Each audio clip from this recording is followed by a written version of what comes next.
So, hello folks. Today I'm in conversation with digital marketing evangelist, Mr. Amit Panchal.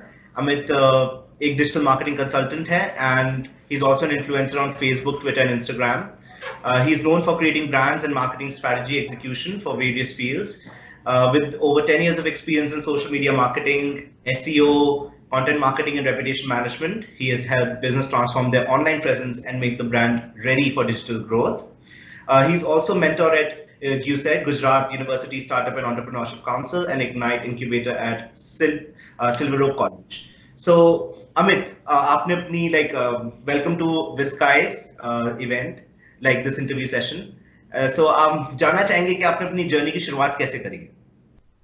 So, मैंने 2007 में मेरा BCA complete हुआ, bachelor of computer application, और उसके बाद में मैंने MCA की प्रिपरेशन चालू की। GSET की एग्जाम होती थी, तो अभी GSET के अलावा कोई और जो गुजकेट करके एग्जाम है वो देनी पड़ती है। तो उस टाइम मैंने GSET की प्रिपरेशन चल रही थी और मेरा MCA के अंदर जो रैंकिंग होता है वो मेरा 951 था और 900 पर एडमिशन स्टॉप हो गया था। मैं लाइन में खड़ा था एडमिशन लेने के लिए और 900 पर एडमिशन स्टॉप हो गया था और मेरा नंबर था 951। तो फिर मैंने सोचा कि अभी हम आगे पढ़ाई नहीं करेंगे और हम फुल टाइम जॉब करेंगे और उसके बाद में हम पार्ट टाइम पढ़ेंगे। और बस वहीं से फिर मैंने अहमदाबाद के अंदर एक GLS कॉलेज करके है, वहाँ पे 1 ईयर काफी सारे 1 ईयर प्रोफेशनल कोर्सेज चल रहे हैं। तो उसमें मैंने ई-कॉमर्स एंड BPO मैनेजमेंट का कोर्स सिलेक्ट किया और वहाँ पे पढ़ना चालू किया। और आगे ई-कॉमर्स की बुक थी, उसके अंदर एक चैप्टर था SEO का, सर्च इंजन ऑप्टिमाइजेशन का।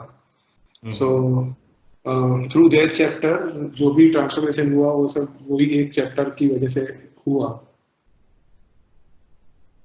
और बस 2008 से मार्च 2008 से अभी तक जर्नी कंटिन्यू है। बिल्कुल बिल्कुल। सो लाइक अगर आप अपनी जिंदगी में देखते हैं कोई पर्टिकुलर टर्निंग पॉइंट आपको लगता है कि ऐसा कि उस वक्त आपने लिया था कि अगर कोई टर्निंग पॉइंट आपकी लाइफ में, अगर आपको लगा कि अगर आप SEO नहीं करते तो कुछ और कर रहे होते उस टाइम पे, बिकॉज आपने जैसे ही बताया कि वो एक चैप्टर की वजह से शुरुआत हुई आपके इस करियर की। जैसे कि मैंने बोला कि 951 में 951 रैंक था मेरा, बराबर, MCA की एग्जाम MCA के लिए। और अगर उसमें मेरा लग गया होता तो आज मैं SEO की जगह पर शायद सॉफ्टवेयर डेवलपर होता या कुछ और कर रहा होता, प्रोग्रामिंग या डेटाबेस के अंदर ऐसा कुछ कर रहा होता। ओके। और बस वही, मतलब वो चैप्टर ई-कॉमर्स का चैप्टर था। ई-कॉमर्स इसीलिए मैंने सिलेक्ट किया था, ई-कॉमर्स एंड BPO, क्योंकि BPO में मुझे इतना कुछ खास इंटरेस्ट नहीं था। और BPO उस टाइम 2007-8 के आजू बाजू के टाइम पर वो बूमिंग इंडस्ट्री थी, BPO कॉल सेंटर और वो सब। सो मैंने वो सिलेक्ट किया था, बट BPO में मेरा इंटरेस्ट नहीं था। मेरा इंटरेस्ट ज्यादा मतलब ये ई-कॉमर्स जाना पहचाना वर्ड था। तो इसीलिए फिर मैंने ई-कॉमर्स एंड BPO मैनेजमेंट वाला कोर्स सिलेक्ट किया और फिर जर्नी आगे चलती रही। ओके। सो आप अपने कुछ व्यूज शेयर करेंगे ट्रेडिशनल और डिजिटल मार्केटिंग पर, कि अगर आपको लगता है कि क्या ट्रेडिशनल मार्केटिंग आज के दौर में घटती जा रही है और डिजिटल मार्केटिंग बढ़ती जा रही है? आपको लगता है कि नहीं, इन दोनों को एक साथ चलना जरूरी है अगर आपको एक अच्छा मार्केटिंग वो चाहिए, रिकग्निशन? व्हाट आई अंडरस्टैंड कि अगर कुछ प्रकार की, अगर आप कोई इंस्टीट्यूट है या कोई स्कूल है, बराबर, तो अगर आप उसके लिए ट्रेडिशनल मार्केटिंग और वो सब कर सकते हो। कुछ प्रकार के बिजनेसेस है या कुछ प्रकार का, अगर वो पर्टिकुलर चीज को आप प्रमोट करना चाहते हो तो उस चीज को ट्रेडिशनल से ही आपको प्रमोट करना होगा।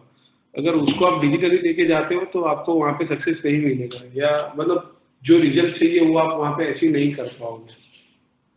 जी। और एक और चीज मैंने ऑब्जर्व की हुई है कि अगर हम ट्रेडिशनल मार्केटिंग करवा रहे हैं हमें पता नहीं चलेगा कि ट्रेडिशनल मार्केटिंग से कितने बंदे हमें कॉल कर रहे हैं या हमारे स्टोर विजिट कर रहे हैं या हमारी वेबसाइट पे आ रहे हैं, जबकि हम डिजिटल मार्केटिंग के अंदर हम देखने जाए वी कैन ट्रैक एवरीथिंग। जो बंदा फर्स्ट आया तो उसके बाद में उसने वेबसाइट पर आके क्या एक्शन लिया वो हम चेक कर सकते हैं। जाते टाइम लास्ट कौन सा पेज उसने विजिट किया था, कितने टाइम तक वो हमारी वेबसाइट पर रहा था, ये सारी की सारी चीज हम इवन माइक्रो लेवल पर तक हम सब ट्रैक कर सकते हैं वेबसाइट पर, मतलब अगर डिजिटल मार्केटिंग की बात करें तो। ओके, सो ऐसी कौन सी क्वालिटीज हैं जो आपको लगता है कि आपको इस मुकाम तक लाई है आपकी जिंदगी में कि आप कंसिस्टेंट रहे हैं? क्योंकि हम जानते हैं कि कई सारे डिजिटल मार्केटिंग इवेंजलिस्ट भी हैं, कई सारे लोगों ने भी स्टार्ट किया है 2007 2008 में, और भी कई लोग थे जिन्होंने डिजिटल मार्केटिंग देखा कि वो एक बढ़ती हुई आगे देख सकते हैं कि फ्यूचर में कि इसका एक करियर बन सकता है, बिकॉज कि उस वक्त सोशल मीडिया मार्केटिंग बहुत बूम कर रहा था, लेकिन वो इस हद तक कंसिस्टेंटली अचीव नहीं कर पाए हैं, या फिर एक हद तक अपनी एक रिकग्निशन नहीं बना पाए हैं। सो आप इस कंसिस्टेंट आपको क्या लगता है कि वो कौन सी चीज थी कि जो आप करते आए हैं कि जिसकी वजह से आप आज एक इस मुकाम तक पहुंचे हैं? तो एक तो मैं ये बोल सकता हूँ कि नई चीज जानने की एक लगन, एक क्यूरियोसिटी बोल सकते हो मुझमें कि भी हाँ ये मैंने किया, अब उसके बाद में क्या होगा, या जो मैं कर रहा हूँ वो चीज मुझे कैसे मेजर करनी है, या मैं ये भी बोल सकता हूँ कि राइट टाइम पर राइट लोगों का गाइडेंस मुझे काम में आया जी। कि जिस टाइम पर मुझे जो हेल्प चाहिए थी वो मुझे लोगों की ओर से मिली जी। मैं ये बोलना चाहता हूँ कि मतलब ये पॉइंट है, अगर वो राइट टाइम पर सही टाइम पर सही जगह पर वो हेल्प नहीं मिलती तो हो सकता है कि मैं वो चीज़ छोड़ दी होती, या कई बार ऐसा होता है कि हम कुछ सीख रहे होते हैं और प्रॉपर तरीके से गाइडेंस नहीं मिलता तो बंदा डिसअपॉइंट हो जाता है कि भैया ये नहीं हो रहा है।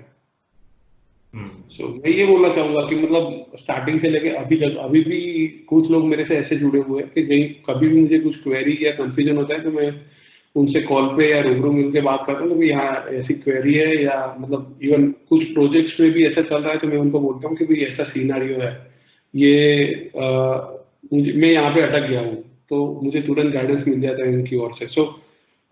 एक चीज और भी बोलना चाहूंगा कि लाइफ में ऐसे लोग भी चाहिए आपके अराउंड में कि जिनसे आपको प्रॉपर गाइडेंस और जो आपको सही तरीके से सही डायरेक्शन दे पाए।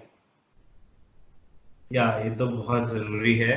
और क्यों घर की तरफ से भी आपको वैसा ही कुछ सपोर्ट मिला था? क्योंकि 2007-8 में अगर देखा जाए या फिर आज के जमाने में भी अगर हम कुछ अलग करना चाहते हैं तो नॉर्मली पेरेंट्स की तरफ से रहता है कि आप करना चाहिए या नहीं, या फिर उनकी तरफ से एक स्टिग्मा सा रहता है कि पता नहीं तुम कुछ नया करना चाह रहे हो। सो क्या ये सपोर्ट आपको फैमिली की तरफ से भी मिला है इस चीज में?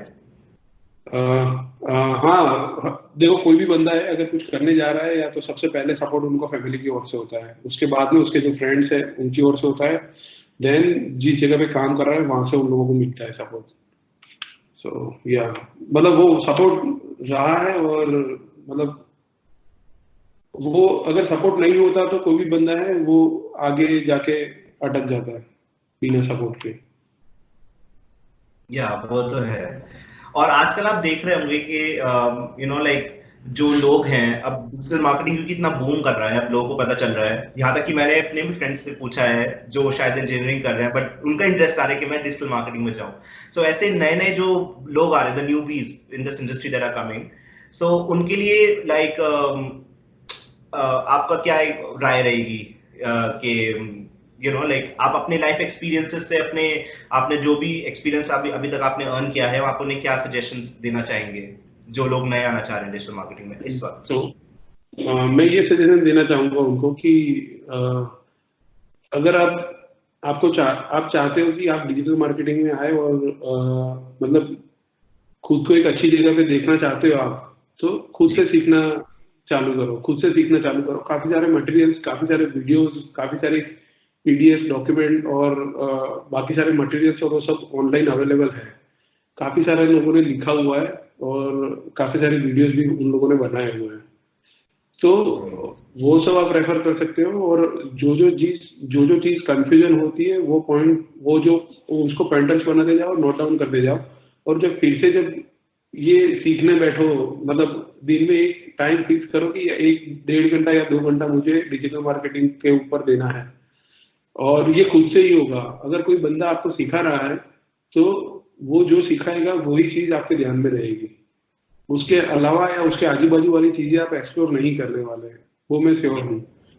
या सो जो मैंने जैसे आगे बोला कि अगर सीख रहे हो तो आज जो सीख रहे अभी कोई वीडियो या ऐसा कुछ देख रहे हो, लेट्स से एग्जांपल अभी बात करें कि अगर आप अभी कोई वीडियो देख रहे हो या कोई आर्टिकल पढ़ रहे हो, तो जो जो चीजें आपको ऐसा लग रहा है कि यार ये पॉइंट क्या है, तो आप उसको नोट डाउन करो। फिर ऐसे जितने भी पॉइंटर्स है वो लिखते जाओ, और दूसरे दिन जब बैठो तब पहले वो पॉइंटर्स देखो और वो पॉइंटर्स को रिसर्च करने की ट्राई करो, और उसके अंदर देखो कि और क्या क्या सीखने मिलता है, या मतलब वो पर्टिकुलर टर्म क्या वो क्या है टर्म। सो अगर खुद से ही सीखोगे तो ही, मतलब जो इंस्टीट्यूट में जाके सीखोगे तो एक चीज पे आके लिमिटेशन आ जाएगी, या जो बंदा वो बोलेगा वही आप समझोगे, और वो उसके आजू बाजू की चीजें एक्सप्लोर नहीं करोगे आप। जी बिल्कुल। और आजकल जैसे आप लोग लाइक आप ट्रेन भी करते होंगे लोगों को जो नए आ रहे हैं इस फील्ड में, डिजिटल मार्केटिंग में।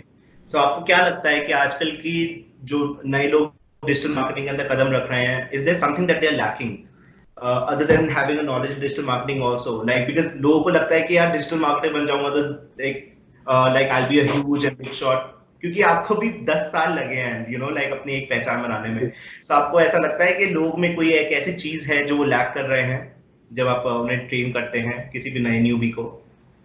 सो एक तो मैं बोल रहा हूँ, ऐसा बोलना चाहूंगा कि जो धीरज होनी चाहिए वो, मतलब अभी की जो जनरेशन है उनमें वो धीरज नहीं है। तुरंत उनको पैसे कमाने हैं और तुरंत बड़े बन जाना है, तुरंत, मतलब जैसे कि आज ही कोई इंस्टाग्राम या ट्विटर अकाउंट खोला था, तुरंत दूसरे या तीसरे दिन में बोलेंगे कि भाई इतने फॉलोअर्स हो जाने चाहिए। सो उससे बात नहीं बनेगी। अगर आपको दूर तक जाना है तो आपको शांति और धीरज बनाए रखनी है। या that is the only point कि अगर कुछ कर रहे हो या तो उसमें अगर सीख भी रहे हो तो वो इम्प्लीमेंट करने का टाइम भी आपको चाहिए होगा, और इम्प्लीमेंट किया आपने तो उसके बाद में जो इम्प्लीमेंट किया वो सही है या नहीं है वो भी आप किसी सीनियर से या जिस बंदे से आप सीख रहे हो या खुद सीख रहे हो तो और लोगों के साथ में शेयर करो कि भैया मैंने ऐसा ऐसा किया हुआ है। तो आप अभी सोशल मीडिया पर लोग, आप किसी के पास से ओपिनियन मांगे तो डेफिनेटली अपने ओपिनियन आपके साथ शेयर करेंगे। सो लोगों के साथ आपको शेयर करना चाहिए कि मैंने ऐसा ऐसा इम्प्लीमेंट किया है, तो आपके क्या थॉट्स है, तो वो आप सोशल मीडिया पर शेयर कर सकते हो। इवन इन रियल लाइफ के जो कमेंटर्स है आप उनके साथ शेयर कर सकते हो, जिनसे डिजिटल मार्केटिंग सीख रहे हो उनसे शेयर कर सकते हो। सो और ऐसा अगर शेयर करोगे तो आपको पता चलेगा, अगर नहीं शेयर करोगे तो वो आपके अंदर तक ही, मतलब आपके तक ही सीमित रहेगा वो। ओके। और आजकल जो कोर्सेज चल रहे हैं डिजिटल मार्केटिंग के, जिसको लोग लेते हैं यू नो लाइक कि मैं कोर्स ले लूंगा तो मेरे को सब कुछ आ जाएगा। आई मीन ऑब्वियसली कोर्स आपको सिखाता है, बट एक एक्सपीरियंस जब तक आपकी एक इंडिविजुअली नहीं करते हो कहीं you know like handling companies digital marketing accounts and all, so आपका कोर्सेज पे क्या कहना है कि आजकल ज्यादातर हर कोर्सेज डिजिटल मार्केटिंग ऑफर कर रहे हैं ज्यादातर बड़ी बड़ी कंपनीज? तो ऐसे कई सारी, इवन इन अहमदाबाद भी 5 से 6 अलग अलग कंपनीज है जो ऐसे डिजिटल मार्केटिंग कोर्सेज और वो सब प्रोवाइड करती है। बट वो कोर्सेज तक ही सीमित रहता है, वो आपको बेसिक इन्फॉर्मेशन ही देंगे, अभी उसके ऊपर का नॉलेज चाहिए तो वो आपको खुद को एक्सप्लोर करना होगा। जैसे मैंने आगे बोला कि अगर कोई सिखाएगा बंदा तो आप उतना ही सीखोगे जितना वो सिखाना चाहता है, उसके आजू बाजू की चीजें आपको एक्सप्लोर करनी है तो वो खुद से करनी होगी। और जो बंदा सिखा रहा है या जो ट्यूटर होगा या जो ट्रेनर होगा आपका जो सिखा रहा है, तो वो भी आपको सही तरीके से, सही प्रॉपर तरीके, इन प्रॉपर वे आपको वो चीज भी आपको इम्प्लीमेंट करनी होगी, और इम्प्लीमेंट करने के बाद उनको बताना होगा कि मैंने ऐसा ऐसा किया और उसका ये रिजल्ट आया, और अभी नेक्स्ट पॉइंट क्या होगा उसका। सो कई सारे मैंने, ये मेरा ऑब्जर्वेशन है कि जो लोग जाते हैं डिजिटल मार्केटिंग कोर्सेज या इंस्टीट्यूट में कि भी हाँ डिजिटल मार्केटिंग सीखने जा रहा हूँ मैं, बट एट द एंड जब खत्म हो जाता है तो फिर आगे वापिस वो बंदा क्यूरियस हो जाता है कि भाई अभी क्या करना है आगे।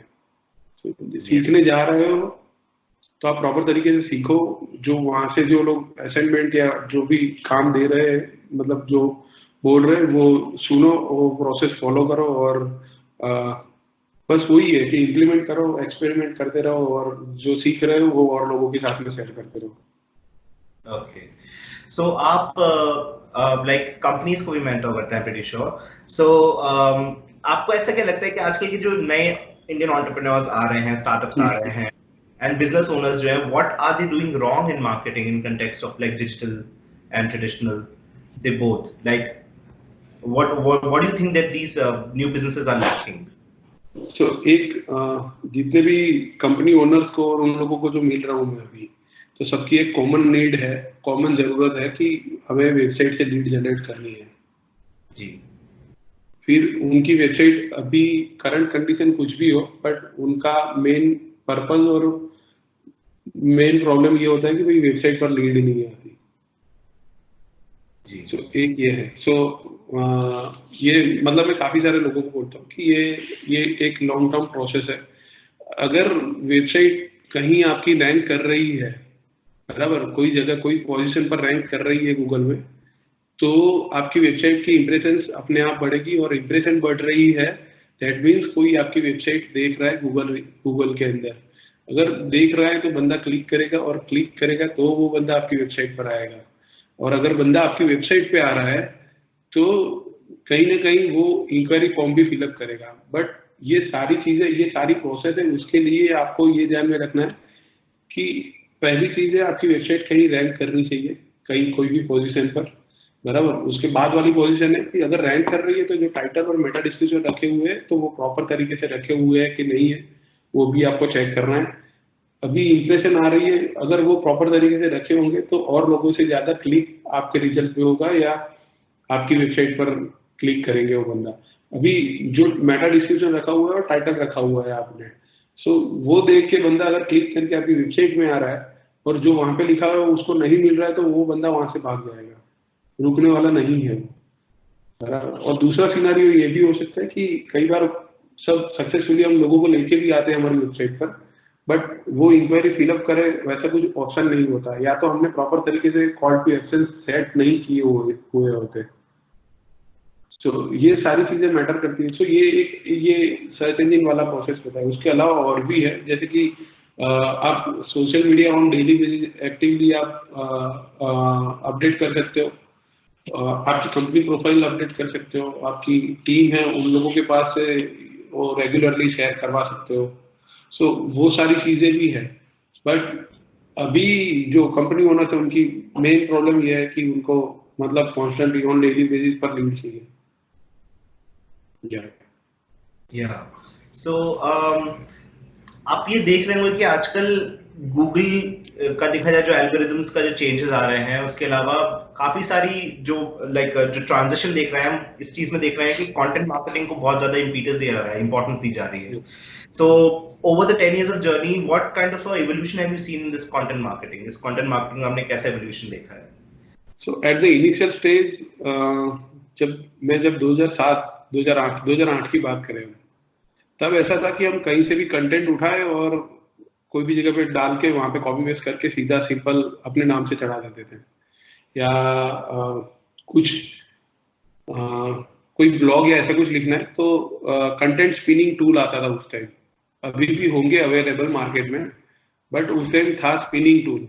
मतलब एक पैराग्राफ कहीं से कॉपी करो और वो स्पिनिंग टूल में पेस्ट करो और बटन दबाओ, कंटेंट स्पिन, या स्पिन का बटन दबाओ तो वो कंटेंट आपके लिए नया कंटेंट आपको हो जाएगा।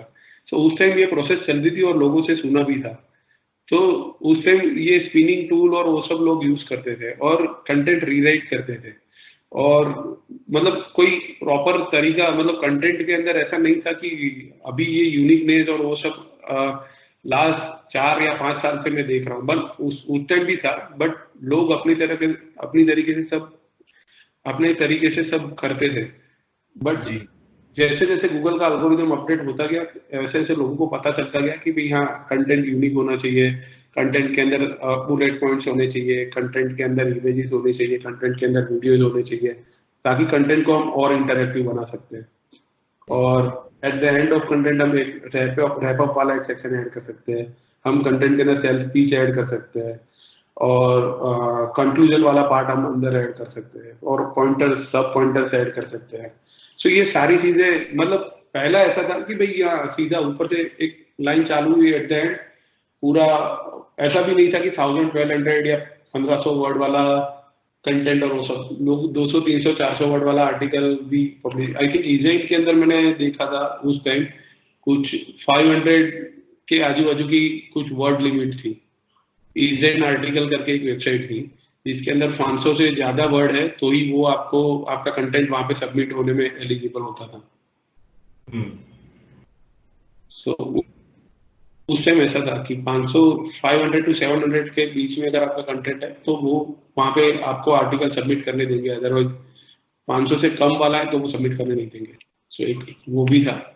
सो या जैसे जैसे टाइम जाता गया वैसे वैसे ये मार्केटिंग मतलब बेस फंडा अभी भी वही सेम है, बट जो करने की टेक्निक्स और ट्रिक्स है वो डे टू डे बेसिस पर चेंज होती जा रही है। जी बिल्कुल। और आजकल एक इस चीज का और दौर स्टार्ट हो गया, लाइक ऑब्वियसली ये थोड़े टाइम से चल रहा है artificial intelligence in voice search. So इस पे आप क्या कहना चाहेंगे जो आजकल आ रहा है वॉइस सर्च, और इस पे कंटेंट भी आई गेस इसमें मोल्ड हो रहा है, गूगल के आने वाले अपडेट्स में गूगल कह भी रहा है कि वो वॉइस सर्च रिजल्ट्स भी दिखाने की लाइक उस ट्रांजिशन पर है। सो लाइक और इलॉन मस्क ने बल्कि अपने एक इंटरव्यू में बोला भी था कि एक तरीके से you know like artificial intelligence it's a gift and a boon, like you know like एक गिफ्ट भी है, कर्स भी है, कि जहां हम एक टेक्नोलॉजी की तरफ बढ़ रहे हैं, बट ऑल्सो अगर इसे सही से यूज ना किया जाए तो it's even more destructive than nuclears. So like ऐसे क्रिटिकलिटी में लाइक आप डिजिटल मार्केटिंग के कॉन्टेक्स्ट में आपको क्या लगता है अबाउट वॉइस सर्च एंड जो आर्टिफिशियल इंटेलिजेंस है उसका आगे आने वाला क्या रहेगा इंपॉर्टेंस? वॉइस सर्च की अगर बात करें तो उसमें ऐसा है कि अब गूगल सर्च क्वेरी, गूगल में कुछ भी सर्च करोगे तो आपको एक और ऑप्शन दिखाई देगा कि पीपल आल्सो आस्क वाला। जी। तो वो जो क्वेश्चंस दिखाई दे रहे हैं, अगर आप कंटेंट के अंदर वो क्वेश्चन भी आप इंक्लूड कर रहे हो, बराबर, जो वो क्वेश्चन आप अंदर इंक्लूड कर, वो क्वेश्चन ऐसे होंगे कि जो लोग ज्यादातर लोगों ने वॉइस सर्च के अंदर पूछे होंगे, या आप उस तरीके ज्यादातर क्वेश्चन जो छोटे छोटे क्वेश्चन है 4 to 5 वर्ड्स के आजू बाजू वाले, ऐसे क्वेश्चन आप खुद भी ऐसे बना के अंदर कंटेंट के अंदर इंक्लूड कर सकते हो। सो वॉइस सर्च आगे जाके और भी बढ़ने वाला है, जैसे कि अभी एलेक्सा है, सीरी है, ये गूगल असिस्टेंट और वो सब भी है। सो कहीं ना कहीं लोग वहां से भी आपकी वेबसाइट पर आने वाले हैं। ओके। और आपकी इस 10 इयर्स की जर्नी में ऐसे कौन से माइलस्टोन्स हैं जो आपको लगता है आपने अचीव किए हैं, लाइक आप चाहे वो कि लाइक जो माइलस्टोन्स आपको लगता है कि हाँ ये वाले कुछ अचीवमेंट्स हैं जो एक पायनियर अचीवमेंट्स रही हैं मेरी लाइफ में for the 10 years of journey of yours? तो पहले 1 या 2 साल के अंदर मैंने एक जापानीज वेबसाइट थी, ऑटोमोबाइल इंडस्ट्री से थी जी। तो वो मल्टीलिंगुअल प्रोजेक्ट था और वो मैंने पहली बार किया था, और क्लाइंट भी वो वेबसाइट के रिजल्ट से इतना खुश था। सो एक पहला माइलस्टोन में ये बोल सकता हूँ कि मल्टीलिंगुअल की वेबसाइट पे किया और वो सक्सेस किया प्रोजेक्ट। ऐसा नहीं था कि उसमें मतलब क्लाइंट की ओर से या फीडबैक ऐसा नेगेटिव या ऐसा कुछ था। सो एक पहला माइलस्टोन में वो बोल सकता हूँ। दूसरा माइलस्टोन में ये बोल सकता हूँ कि आफ्टर 4-5 ईयर्स, मतलब 2008, 9, 10, 11, 12 के आजू बाजू मुझे पता चला कि यहाँ अगर ये सारे सोशल मीडिया प्लेटफॉर्म पर अकाउंट तो थे मेरे, बट मैं प्रॉपर तरीके से यूज नहीं कर रहा था उसको। और ट्विटर मैंने यूज करना चालू किया था और कभी कभार ऐसे ट्वीट करता रहता था मैं, और जो फॉरवर्डेड मैसेज और वो सब आते थे वो मैं वहां पे उस टाइम ट्विटर पर मैं भेजता रहता था। सो एक बार मैंने मतलब बारिश का सीजन था और मॉनसून के रिलेटेड कुछ कोड डाला था मैंने, और मॉनसून ट्वीट्स और रेनी डेज करके हैशटैग मैंने उसके अंदर वो ट्वीट के अंदर इंक्लूड किया था। कि मैं बात कर रहा हूँ 2011-12 की बात कर रहा हूँ मैं। और स्नैपडील का कुछ कॉन्टेस्ट चल रहा था, वो मुझे नहीं पता था उस टाइम कि ऐसा कुछ कॉन्टेस्ट चल रहा है, बट मैंने रेनी डेज और ये मैंने हैशटैग किया, और मॉनसून मतलब ये स्नैपडील का जो कॉन्टेस्ट चल रहा था उसके अंदर वो लोग ने वो हैशटैग इंक्लूड किए थे, और उसके अंदर टॉप 10 के अंदर मेरा ट्वीट सिलेक्ट हुआ था। Oh, that's nice. और मतलब उसके बाद में मुझे पता चला कि हाँ इस तरह से भी कुछ हो सकता है, कॉन्टेस्ट के अंदर हम जो ट्वीट करेंगे उससे और लोगों का भी नजरिया, मतलब और लोगों की वॉच, और लोग भी हमारी प्रोफाइल को देख सकते हैं और हमारी विजिबिलिटी और भी बढ़ सकती है। सो वो एक बोल सकते कि मुझे पता नहीं था और उन लोगों ने मेरी ट्वीट को टॉप 10 के अंदर इंक्लूड किया और वो कॉन्टेस्ट के अंदर मैं नंबर 1 पर था और 320 GB की एक्सटर्नल हार्ड डिस्क उस टाइम में 2011-12 के आसपास में जीता था। सो वो एक माइलस्टोन बोल सकते हैं। फिर 2016 के अंदर मैं बोल सकता हूँ कि ट्विटर अकाउंट का मैंने मतलब 1 टाइम मीडिया मेंशन और वो ऑलरेडी था, तो वो सब लिंक्स के थ्रू ट्विटर वेरीफाई करने का ट्राई किया और 1 शॉट के अंदर ट्विटर मतलब 20 या 20-22 दिन के अंदर ट्विटर की ओर से रिप्लाई, मतलब तुरंत ब्लू टिक मिल गया था मुझे ट्विटर पर। सो अचीवमेंट तो नहीं बोल सकते, बट हाँ ऐसा बोल सकते कि भैया वो ऐसा आया था। और या ये कुछ है, और अभी तक मैंने काफी लोगों को हेल्प किया है, तो अब जिन जिन लोगों को मैंने हेल्प किया हुआ है, सो वो भी आप एक अचीवमेंट के अंदर लोग नहीं कर पाते लोगों को हेल्प।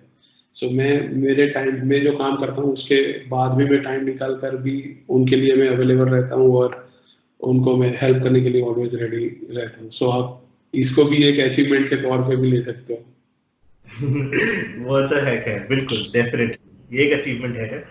एंड आपका मीम मार्केटिंग पे क्या व्यूज हैं? आजकल बहुत ज्यादा चल रहा है, लाइक कंपनीज कर रही हैं, मोमेंट मार्केटिंग भी आई थिंक मीम मार्केटिंग से डेवलप हुई है।